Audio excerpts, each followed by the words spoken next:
بسم اللہ الرحمن الرحیم۔ شروع کرتا ہوں اللہ کے پاک نام سے جو بہت بڑا مہربان نہایت رحم والا ہے۔ دوستو، بہنوں، بھائیوں، بزرگوں، السلام علیکم ورحمۃ اللہ وبرکاتہ۔ آج کا ہمارا اس ایپیسوڈ میں موضوع ہے حیض کا۔ دوستو، بہنوں، بھائیوں، بزرگوں، عورتوں کے حیض کا موضوع ایک حیاتیاتی حقیقت اور ایک ایسا موضوع ہے جسے انسانی تاریخ میں مختلف طریقے سے سمجھا گیا ہے۔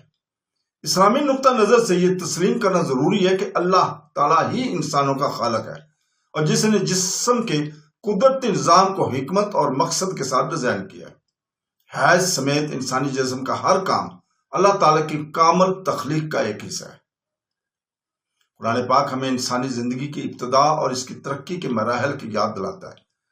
اللہ تعالیٰ فرماتا ہے سورہ الزمر آیت نمبر 6 میں، وہ تمام تمہاری ماؤں کے پیٹوں میں پیدا کرتا ہے، تخلیق کے بعد، تخلیق اندھیروں کے 3 تہوں میں۔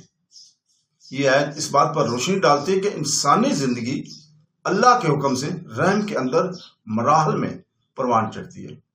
ماہواری اس حیاتیاتی نظام کا ایک حصہ ہے جو خواتین کے جسم کو ممکنہ حمل کے لیے تیار کرتی ہے۔ یہ بے ترتیب نہیں بلکہ ایک منظم اور بامقصد عمل ہے جسے اللہ تعالیٰ نے ڈیزائن کیا ہوا ہے۔ حیاتیاتی اور تاریخی نقطہ نظر سے حیض انسان کے ابتدائی وجود سے ہی موجود ہے۔ سائنسدانوں کا خیال ہے کہ یہ تولیدی صحت کو برقرار رکھنے کے لیے لاکھوں سال پہلے ایک ارتقائی طریقہ کار کے طور پر تیار ہوا۔ تاہم اسلام میں اس طرح کے عمل کو بے ترتیب ارتقاء کے بجائے اللہ تعالیٰ کے الہی ڈیزائن کا حصہ سمجھا جاتا ہے۔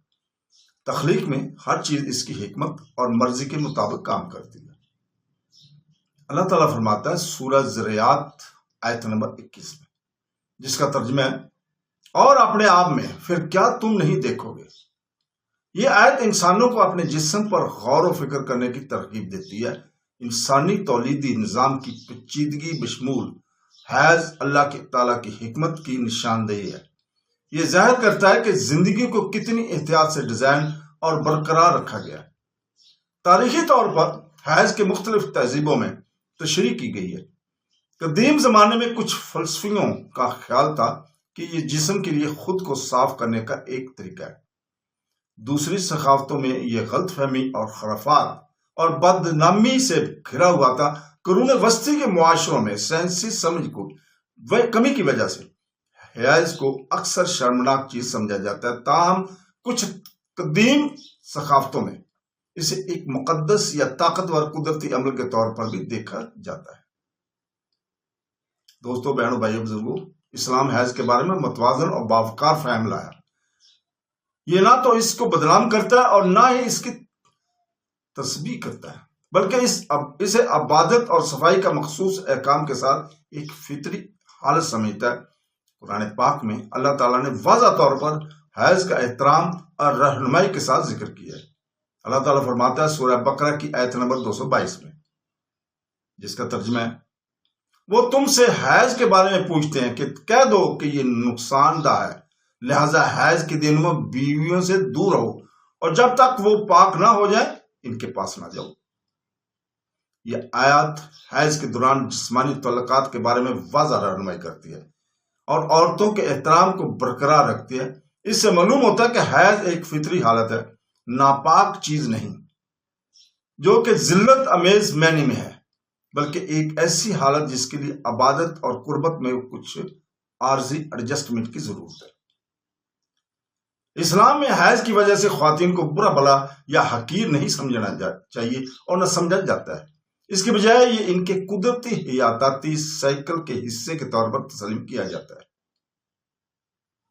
حیض کے دوران خواتین کو نماز اور روزے سے عذر کیا جاتا ہے، معاف کیا جاتا ہے، جو اللہ تعالی کی رحمت اور انسانی حالت کو سمجھتا ہے۔ نبی کریم صلی اللہ علیہ وسلم نے حیض والی عورتوں کے ساتھ حسن سلوک اور وقار کا برتاؤ کیا۔